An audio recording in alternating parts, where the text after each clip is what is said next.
Hey sweet friends, welcome back to my channel. Welcome if you are new here.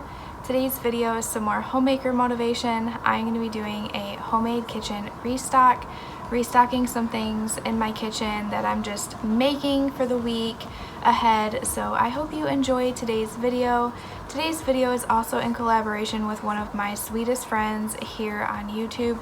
We've been friends for a while now and I just appreciate her friendship so much, and she makes some of the best content. She does vlogs and homemaking and grocery hauls, and she's just so genuine and I love her so much. So today's video is in collaboration with Toni from Chaotic Country. I will go ahead and leave a preview clip of her channel here in just a minute, but definitely check out her channel. I will have her channel and her video linked down in my description box for you to check it out if you don't already know who she is. And even if you do, please go show her some love. If you're new to her channel, tell her hello, let her know that I sent you, and I know that you will love her. She's just so sweet, and she's one of those girls that I have met through this beautiful community that I'm like, man, she could literally be my soul sister. So anyway, thank you so much, Toni, for doing this collaboration with me. Let's go ahead and jump on into the video. I really enjoy making these homemade kitchen restocks. They're so fun just to restock my pantry and my fridge with, you know, things we already had on hand and just make really yummy things for my family. So I hope that you guys enjoy these videos too. I originally got inspiration from one of my other sweet friends, Tamra, over at Southern Wife Everyday Life. She started doing these and I just thought to myself, wow, that is something I definitely could incorporate more of, and you know, just be able to provide for my family in another way other than just being, you know, cleaning the house and doing the normal cooking. It's so nice to be able to make things ahead for the week that are easy for us to grab, easy snacks, easy breakfasts, things like that. So originally I got the inspiration from her, but I've really been enjoying these, and it seems like you guys have been enjoying these as well. So I hope to do many more of these in the future, and not every week does it look the same. Some weeks look a little different than others. Like this week I didn't really need to make any bread or anything, so I didn't do that. And then, you know, when it's fall and winter, there's probably going to be more treats in there, you know, different pies and different cookies and just different baked goods and things like that. So yeah, every week doesn't look the same, but this is what I'm doing this week and what I'm getting done, so I'm just sharing that with you guys. Toni's channel is very similar to mine. She has really wonderful content. She shares vlogs, she shares grocery hauls, she shares different ways to restock her home for the week, and lots of good baking and recipes and things like that. So definitely please check out her channel. I will have it linked below. Show her some love, tell her I sent you, and thank you so much, Toni, for doing this collaboration with me. She's one of my sweetest friends here on YouTube and one of those people that I just connected with right away, and I'm so thankful for her friendship. So thank you so much, Toni, for doing this collaboration. Y'all definitely go check her out.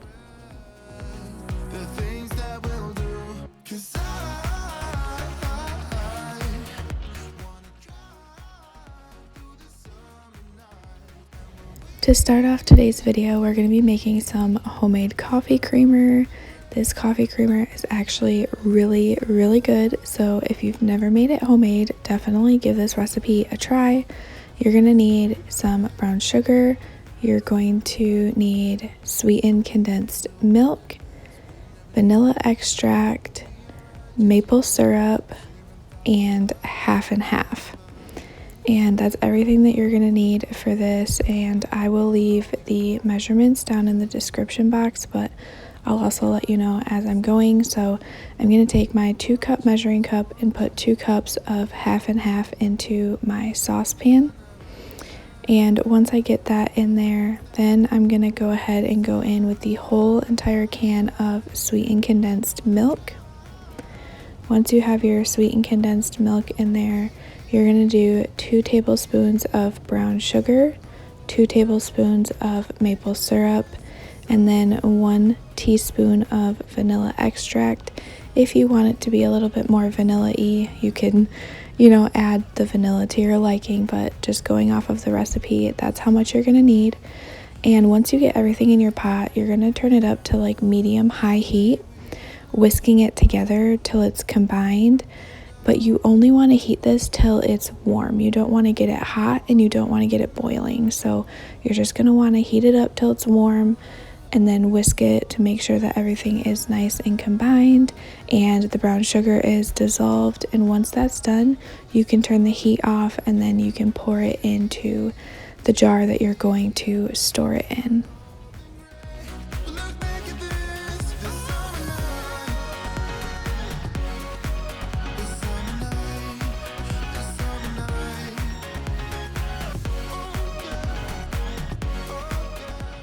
So y'all know me, I'm going to be storing mine in a mason jar. This is a quart-sized jar and it pretty much filled the jar, so that kind of gives you an idea of how much this will make. But we have tried it and it's actually really good. When I put it in my husband's coffee, he noticed that it was a tad bit different. But he's like, the coffee tastes really good today. He's like, what did you put in it? And I told him it was homemade creamer, and he was astonished because he thought it was store-bought, just maybe a different flavor or something. But he really liked it. So now I'm going to go ahead and prep up some egg bites. I'm just putting 5 eggs into a bowl with a little bit of milk, and then I'm going to whisk that together. And then on the side I have some onion, mushroom, cheese, and then I do have some kale in the freezer from my garden that I'm going to pull out and chop up a little kale and put this in the egg bites with some salt and pepper and then bake those. This just makes an easy, quick breakfast for myself in the morning. I'm really the only one in my family that likes egg bites. They all like eggs and scrambled eggs, but just not the biggest fan of egg bites for some reason. But I like them and it's quick breakfast for me, plus it is healthy. So I'm just gonna go ahead and make about 6 of these muffins so that way I have one for each day.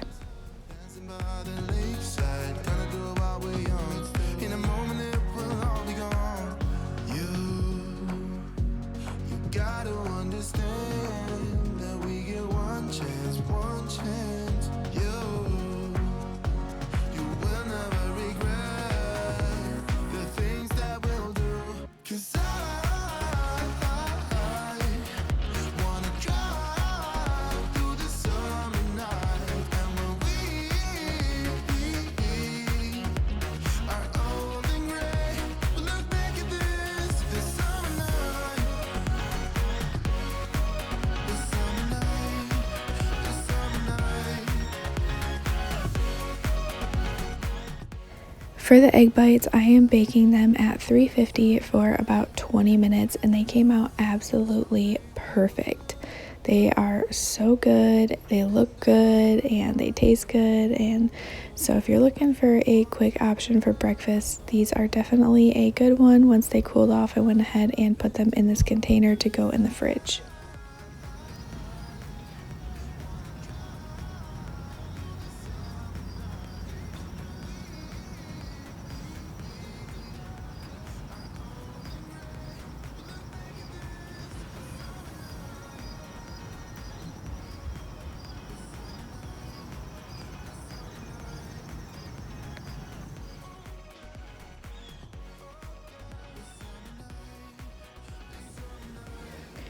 Okay, so this is my harvest out of the garden this morning.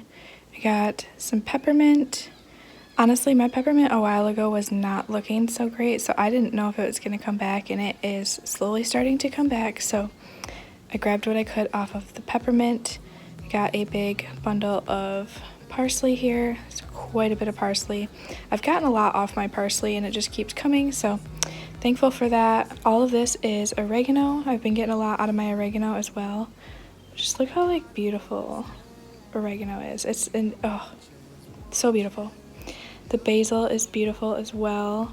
Some of it was starting to flower, so I picked the flower heads off and then just cut between a node, and you know, some of the leaves are a little discombobulated because critters like to take little bites out of them too. But this basil smells amazing. Like the moment I cut it and brought it in the house, it's just everything smells like basil. It smells so good. I got one lone bean. Yesterday I actually picked a good handful of beans, and I must have missed one, so I picked this one. I'll just go ahead and snack on that. 3 Roma tomatoes. They're not quite ripe yet, but I like to pull them when they're about this color and then let them ripen in the house. So this is the little harvest. So these will go on my windowsill. Little lone bean will get eaten, and then all of this I'm going to go ahead and let it soak in the sink with a little bit of water and vinegar just to kind of clean it all off. And then I'm actually going to dehydrate most of this. I might keep some of the basil out for a recipe tonight, but the rest of it is going to be dehydrated so I can use it later to make tinctures or for teas or just, for seasonings or whatever. So I'm going to dehydrate all this and I'll take you guys along with me for that. But I'm going to show you all the tomatoes that I got over the last 2 days that are in my windowsill ripening. So all of these Roma tomatoes were from the garden and have just been sitting up here ripening. So you can kind of see there's quite a few of them. My husband had mentioned the other day, he's like, how many do you think you have? And I was like, honestly, I don't know, because I have a bunch up here and then I have 2 like gallon sized bags in the freezer. And mind you, I only have like 4 Roma tomato plants and there's still a bunch of tomatoes out there. And he guessed 50 and they ended up counting and I had like 51, but this was like almost a week ago now. And then so you have to add all these ones and the ones I picked today, not including what's out there. And I know that doesn't sound like some who have really big gardens, but this is very exciting for me, and just 2 little raised beds this year. I'm getting a lot of tomatoes. It's so exciting.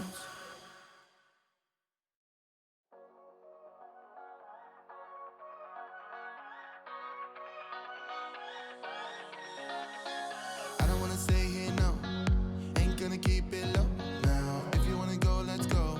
Let's wrap it up and hit the road. Okay, so I'm gonna go ahead and just put all of the herbs in here. I'm not gonna let them soak too long, just enough to kind of let them get rinsed off, just from, any little creepy crawly critters that are out there in the garden, anything like that.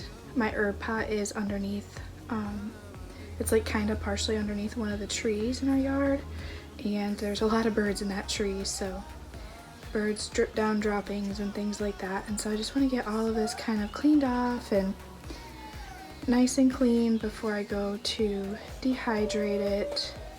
So I'm just going to go ahead and let this soak for a couple minutes, and then I'll pull them out and rinse them off and then let them dry on a towel. And then once they're dry, we'll get them put in the dehydrator. Okay, so these are all rinsed off now. They soaked for a little while, got them rinsed off, and now just gonna let them dry off a little bit. Might pat them with the other side of this towel, and then get them put in the dehydrator and let them dehydrate for a little while. Okay, so I'm just gonna go ahead and take these and just lay these out on the tray, but I need to pick these basil leaves off first, just so that way they're kind of evenly distributed on the tray. It'll dry better that way.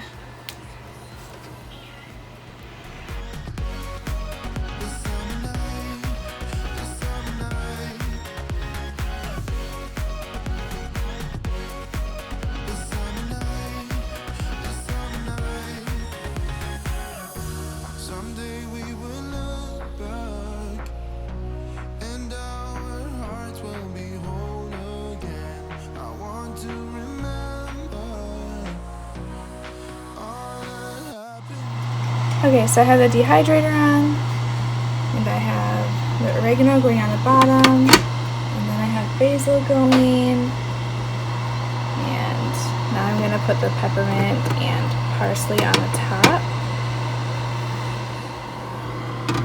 And now I'm just going to go ahead and put the lid on, let that go for a while. So after they were all dehydrated, I ended up letting mine dehydrate on a low setting overnight, because I did leave some on the stems, so I wanted to make sure everything was dry before I pulled them off the stems, and they dried overnight. But now that they're all dry, I'm just going to go ahead and put them in my containers, and I'm working on filling up all of these containers and getting you know, them full and hopefully more before the season is over. So all of these tomatoes up here, I'm actually going to be putting in a freezer baggie, putting in the freezer.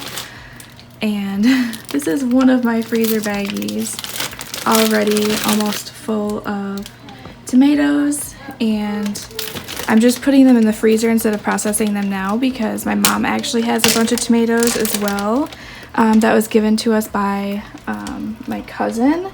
And so we're just kind of like saving all of the tomatoes, and we're just going to do one big tomato canning day. So I am just putting these in the freezer and saving them for when we get a free moment to preserve them. Because once you freeze them, if you've never frozen tomatoes, once you freeze them and you process them, if you just put them in some boiling water just for a minute, after they've been frozen, the skins just peel right off so nicely and so easily. It is like one of the best ways to, you know, freeze tomatoes and save them for later if that's something that you need to do. So I'm just going to keep out the ones that still need to ripen a little bit more, and then the ones that are fully ripe, like these ones, I'm just taking the greens off the top here and then just putting them in the bag. And this bag is pretty much going to be full. I'm honestly not even sure if I can shut it at this point. Okay, so I could not fit it all. Oh, you can hear my son in the background. I could not fit it all in this bag. So I got that big bag. And then I got a little bit in this bag, and these are all gonna go in the freezer. We have all been craving lemonade in our house, so I'm gonna go ahead and make some lemonade. I ended up getting the Great Value kind from Walmart because it was dye-free, and I know some of them are not dye-free, and we really try our best to cut out dyes for ourselves and the kids. So I'm just cutting up some lemons and adding some of this lemonade mixture to my container and just mixing it up and making some lemonade. Whenever we have drinks prepped or, you know, drinks available in the refrigerator, it will just prompt us to drink more of that rather than maybe buying soda or something else. So we were all craving lemonade and really just wanted some good lemonade this week. So I went ahead and made that, and it is so good, especially adding that touch of fresh lemon. It just tops the whole thing off. And I know you guys have seen this in previous videos, but I actually need to make some more homemade Nesquik powder. My kids absolutely love this. Like, it's amazing how much they love it. So we already went through what I had made previously, so I need to make some more. So I'm just doing 2/3 cup of the cocoa powder, and then I'm doing 1 1/3 cup of sugar and just a dash of salt, mixing it all together in a bowl, and then filling up my mason jar. I had a little bit left in my mason jar, but we were getting quite low on it. But one thing I did want to mention about this homemade Nesquik powder is whenever you make it, you want to put a little bit of warm water at the bottom of a cup, like maybe a tablespoon and a half of warm water, and then add your like Nesquik powder to it and mix it together till it kind of makes a syrup, and then add your milk. You don't notice the water or anything in it, but it helps the cocoa powder dissolve a little bit better into the milk itself. So that's the only thing about it being homemade, is like you got to get that cocoa powder to dissolve a little bit, but mixing it with a little bit of water, it makes the, you know, sweetest looking syrup, and then you can just add that to the milk. And I've actually tried it. It's really good. You don't taste the, you know, you don't notice that it's like watered down or anything. It is really good. So we will never buy Nesquik again. I will just keep making it because our whole family absolutely loves it.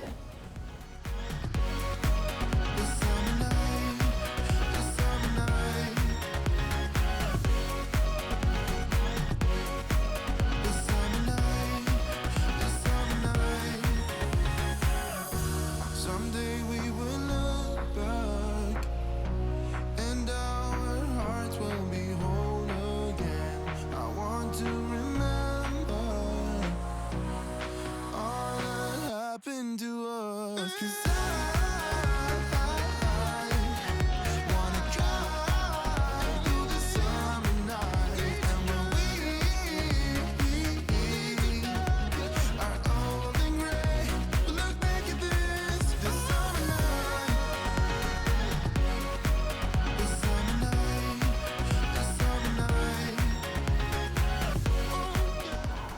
And always, thank you so much for watching today's video. Thank you, Toni, for collaborating with me. If you're coming over here from her channel, hello and welcome.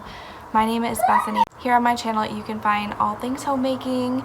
I would love it if you would hit that red subscribe button and join my YouTube family. But I just want to thank you all so much for watching. If you're in need of prayer, leave it down in the comments. I would love to say a prayer for you. You can also email me or DM me over on Instagram. But again, thank you guys so much for joining me. I hope you all have a wonderful and blessed day, and I will see you in the next video. Bye, y'all.